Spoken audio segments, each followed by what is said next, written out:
Hi guys! Hello! Welcome back to the channel, and we're going to give you a little video on some top tips for travelling and staying in your motorhome in cold weather.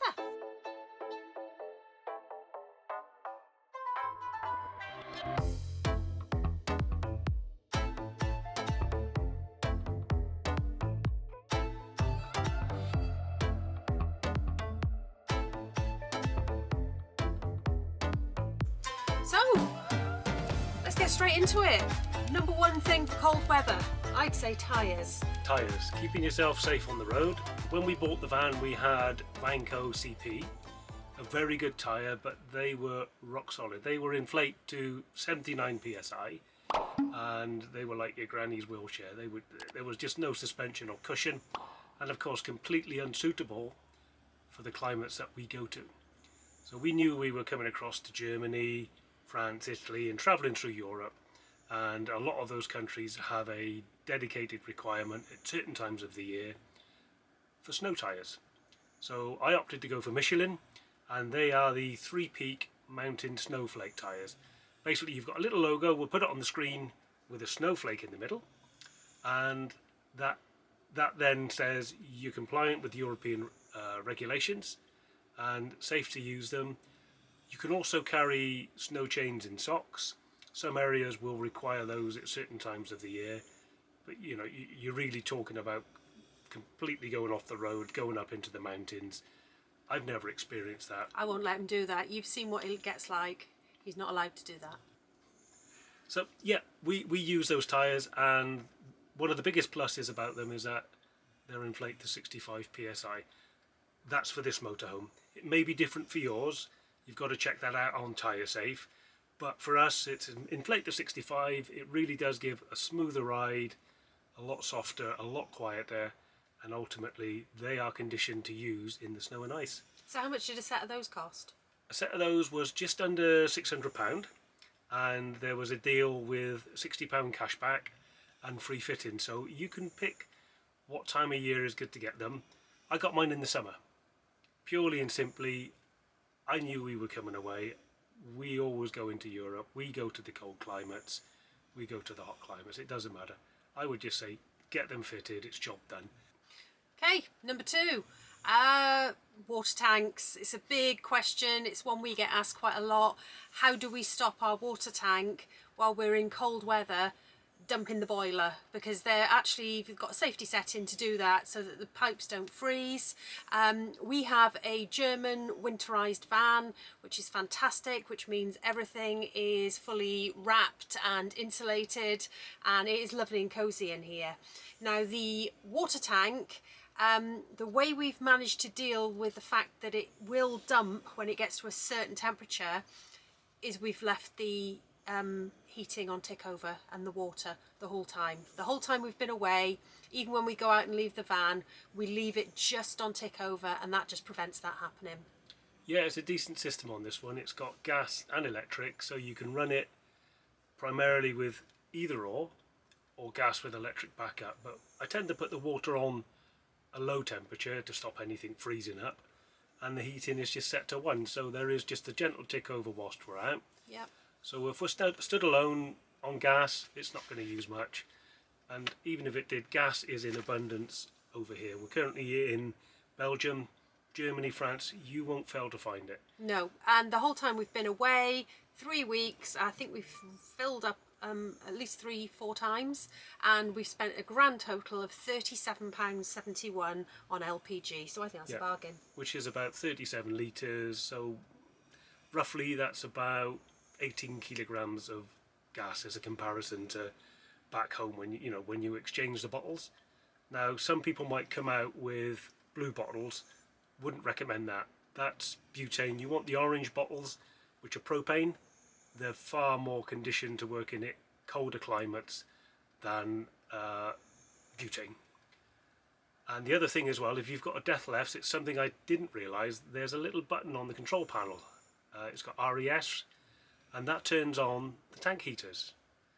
So again, it's just another way of battling the cold. You can turn the tank heaters on. On some it energises the water pumps, but on this particular model, if you've got a button on your control panel on Death Left's, the RES is tank heaters, another little added winterized option for you. I think we had tank heaters on our old auto trail.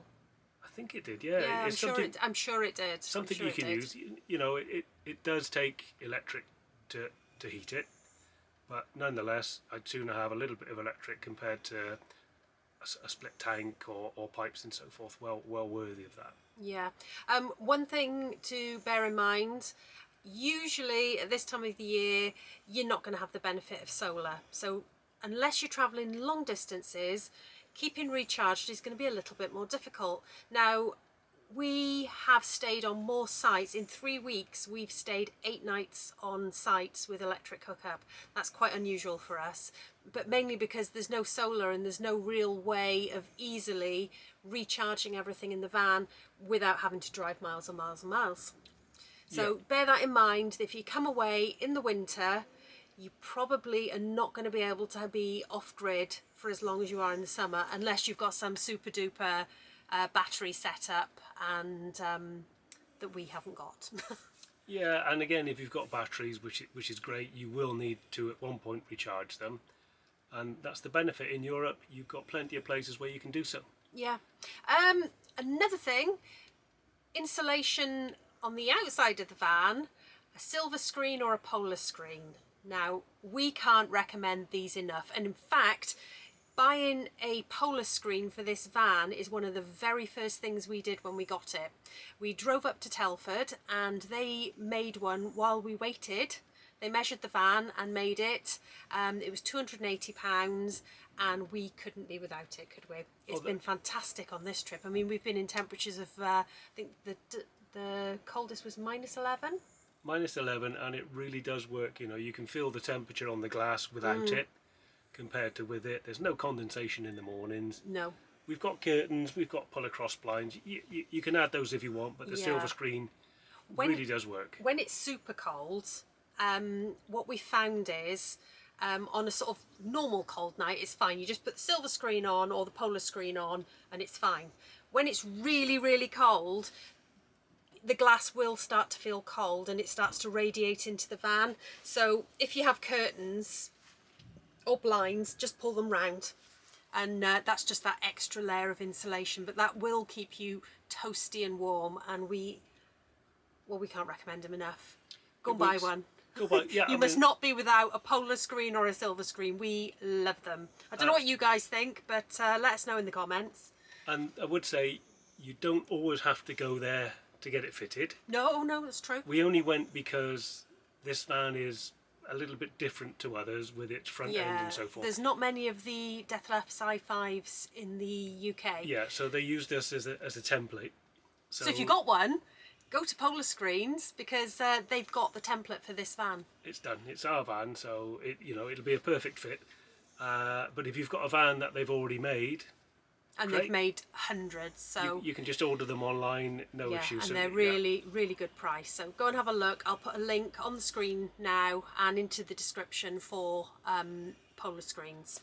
Of course, we're talking about cold, but the benefit with a silver screen is in the summer when it gets really hot, it reflects the heat off and keeps you cool. Yeah, worked like a charm in Greece, didn't it? We were very hot. I mean, it was up in 30 degrees some days, and the van was cooler.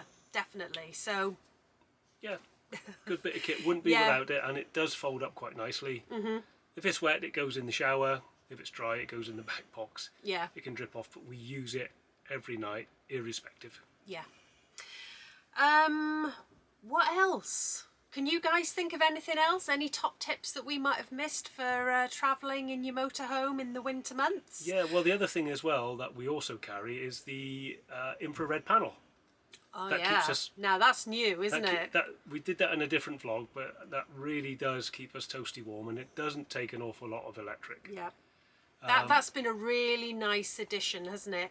And actually, we're just talking to them now. We're going to get a slightly smaller one made for the van, because the big one we had was, well, it was lovely, wasn't it? But what we've decided to do is have a smaller one made for the van. The bigger one's going in the house. Yeah. But yeah, we're going to get more for our house as well. Highly recommend infrared as a form of heating. Yeah, because before that we had fan heaters, and they were 2 kilowatt, 3 kilowatt, and yeah, they pumped out the heat, but then all the dust was flying everywhere. Yeah, I have terrible allergies, and I take year round. I have to take antihistamines, so the infrared heating has been a godsend for me. Yeah, and the amount of power it requires is so much less compared to the fan heaters. The space an oil-filled radiator takes up, again, they take an awful lot of power as well. And we're finding sites now where the electricity is available, you pay for it, but it's ramped down.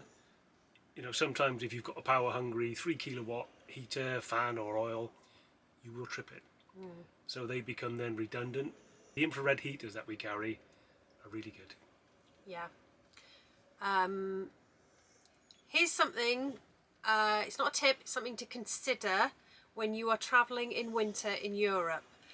It does snow here a lot more than it snows at home, and they turn the water off. So when you turn up at an air that perhaps any other time of the year you can get water in the services, it'll be switched off to prevent freezing. So look very carefully and see where you'll be able to find water, because we found that a bit of a challenge this time, haven't we? And we've actually had to resort to buying it from the supermarket, which is not something that we've had to do for well, since we went to Spain, I think. Well, on that, the other thing I would say as well is come out with a bag of euros. Yes. One euro coins, it does your shopping trolley, it does your water, it does your electric, because some places are on meters, so you can buy 2 kilowatt hours for €1. Of course, if you haven't got a euro, it doesn't give change. If you're not near any shops, or the shops haven't got change for you, you could be a bit stuck. Yeah. So I would recommend coming out with a bag of €1 coins, or putting them to one side, not spending them, because most of the places we've gone to for water and electric, they've all requested a euro into the machine. And we've been scrabbling for them, haven't we? Yeah. Yeah. So I think that's kind of it on our top points to consider, but we'd love to hear if you've got any points that you think we've missed, or anything, any little gems you'd like to share with us. Just please pop them in the comments, and we'll enjoy reading those and see what you guys do and what your top tips are. What your top tips are for keeping warm in the van. Yeah. And keep it clean. I didn't consider that. I was inviting all sorts there, wasn't I? Right, so thanks for watching, guys. Please, if you found this interesting or valuable, please give it a like, thumbs up, and please consider subscribing to us. It helps us continue our travels, because it makes our channel grow, and it means we can stay out here and do these sorts of things and impart our huge wisdom to you. Lost for words on that one. We'll catch you next time. Bye.